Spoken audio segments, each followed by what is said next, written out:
Preamble. Part 5, chapter 24. My memory card, it can hold 10, 12, 30-minute videos, but it always cuts off at 30 minutes. There's got to be an answer to that I can't just go for an hour and a half. Part 5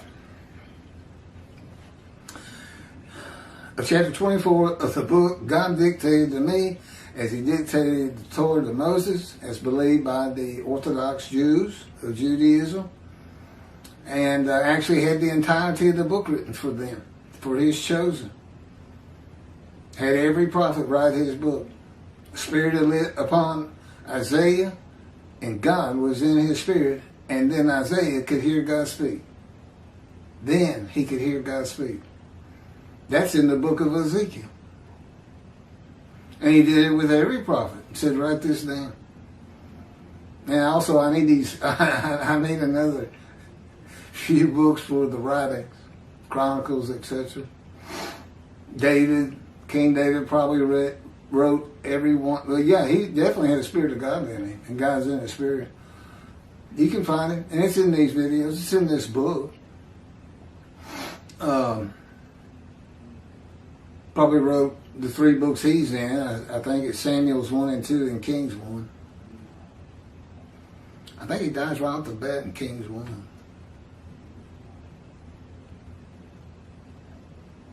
Oh, okay, here's the paragraph I was finishing up with in part 4 of chapter 24.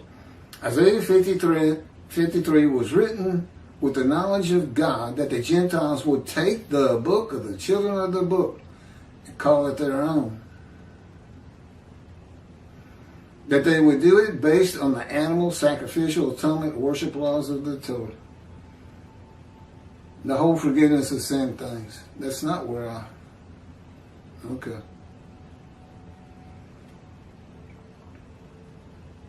The primary purpose of verse 10 is not to test the devotion. It is to make certain that the animal sacrificial atonement worship laws of the Torah cannot be used for the man described. That's why God disfigures him and blemishes him with disease. And I guess the Christians just, I don't know. Now, I did hear one man of the Catholic clergy say, we know Jesus doesn't fit every verse. But who else can it be? You're looking at it. Jesus wasn't disfigured at birth. He was never sick, as far as the Gospels say. Never even sick. Much less exposed to death. He was never exposed to death.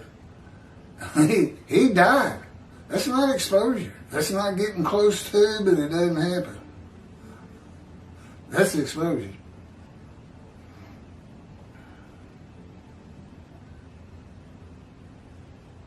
It is the only reason God would crush a man with the disease, to make him be his servant.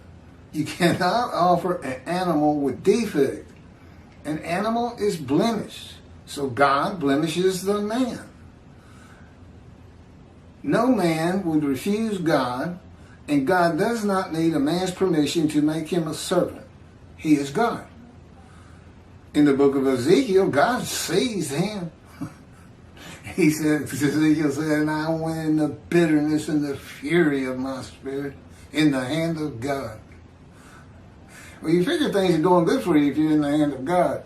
But Ezekiel would tell you, no, it's a fire of refinement. It's brutal. He makes you furious. So God blemishes the man.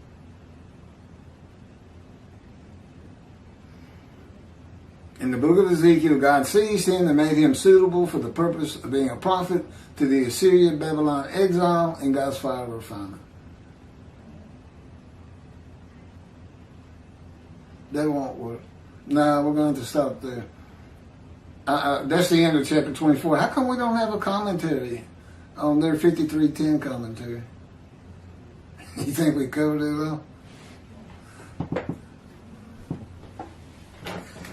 Well, again, it should be their job and responsibility to their flock to come investigate this man out here saying the things I'm saying. Oh, we've had over 1,500 views from Canada, and I think that's where Jews for Judaism is. Somebody is bound to have said something.